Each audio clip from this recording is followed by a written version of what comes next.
Okay, here's some class notes for section 2.1. And the first place that I would like you to maybe add something is in extensive property. Extensive and intensive. Extensive depends on the amount of matter. Intensive depends on the type of matter. The two major extensive properties are mass and volume. If you say, what is the volume of water? Well, it depends on how much water you have. Or what is the mass of gold? It depends on how much gold you have, right? So those are extensive properties. Another example would be total energy in a sample. The more matter you have, the more energy there is. If you add up the energy of every single particle, the more particles you have, the more energy there is. But we're not really going to work with this one. So if you memorize that these are the only two extensive properties, then everything else is automatically going to default to intensive. So in the book, they put absorbency as an example of an intensive, but things like boiling point, color, reactivity, those are all going to depend on the type of matter as well. Okay, gold is gold, silver is silver. So that's two different types of matter, two different colors. Okay, there's obviously lots of things that are silver in color, but again, the type of matter determines the color, not the amount of that matter. Okay, substance is also called a pure substance. So in the book, they use pure substance. We're going to just simplify that to substance. But whenever we say that word, substance, this is what we mean, pure substance. And the key words here are uniform and definite. Uniform and definite, which means that if you zoomed into the particles, the particle level is uniform. You've got the same amount of every element in every sample at the particle level, okay? And definite means it is defined.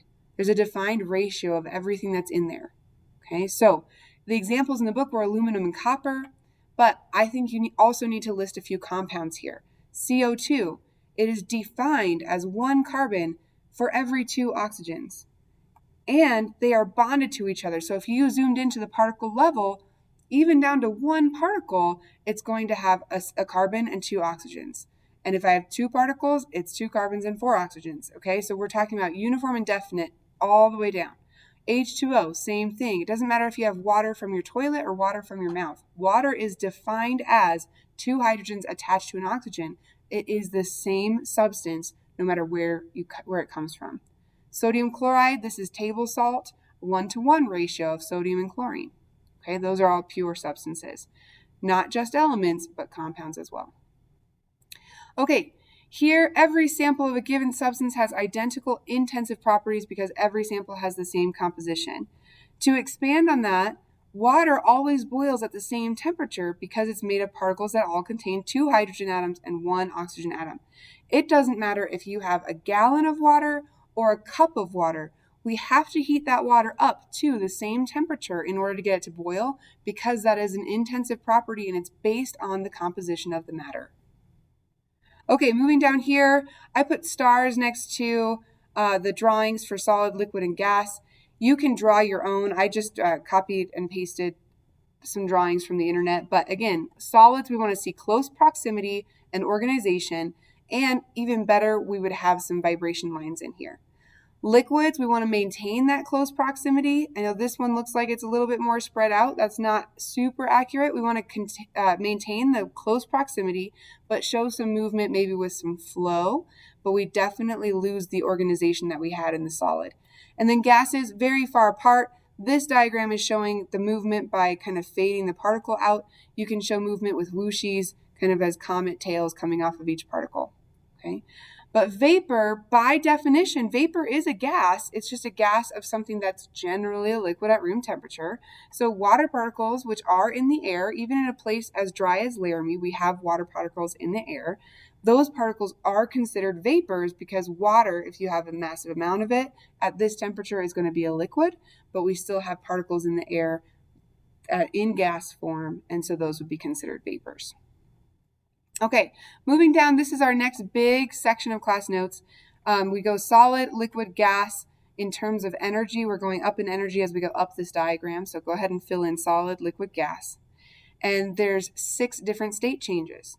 Solid to liquid, you can draw that arrow. That's called melting. We already know that. Ice turning into water is melting, okay?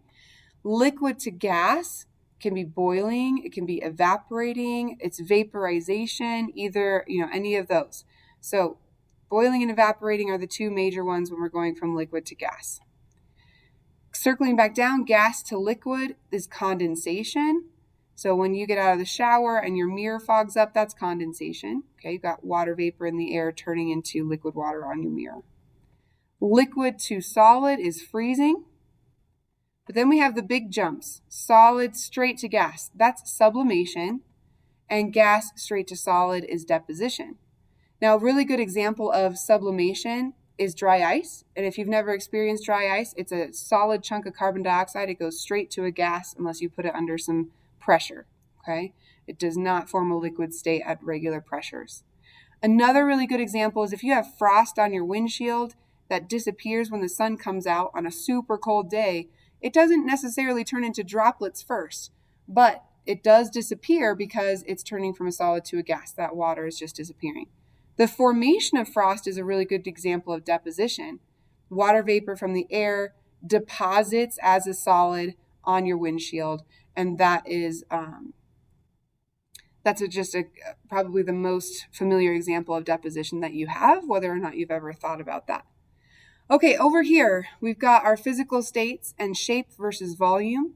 Solids have a fixed shape and a fixed volume. Remember, they're close together. We can't compress them any further. They're already touching, so that's the fixed volume piece, okay? And they have a fixed shape because they are bonded to each other, they're attached, and so they're not going to be rolling around and moving. If I tip it over, it just stays in the same shape. Liquid, on the other hand, has a variable shape, but a fixed volume. So again, they're touching each other, so we're not going to be able to compress them any further, but their shape is variable because while they're touching each other, they're not necessarily fixed and organized. They are disorganized and able to flow. So when you tip a beaker sideways, the water all pours out, it changes shape. Gas, variable, variable. They're far apart, so you can compress them, you can expand them, you can mess around with this empty space in between their particles, so their volumes are variable. And their shapes are variable too. If you change the size of the container, then you change the size or the shape of the gas. And for what a great example, if you have one of those disposable water bottles and you cap it with just air inside, you can twist that bottle up, and that's changing not only the size but also the shape of the gas inside that bottle. All right, so that's it for the class notes. Here's the answers to the lesson check questions for section 2.1. So if you want to pause the video, double check that your answers match, and that is that for section 2.1. Email me if you have any questions on this.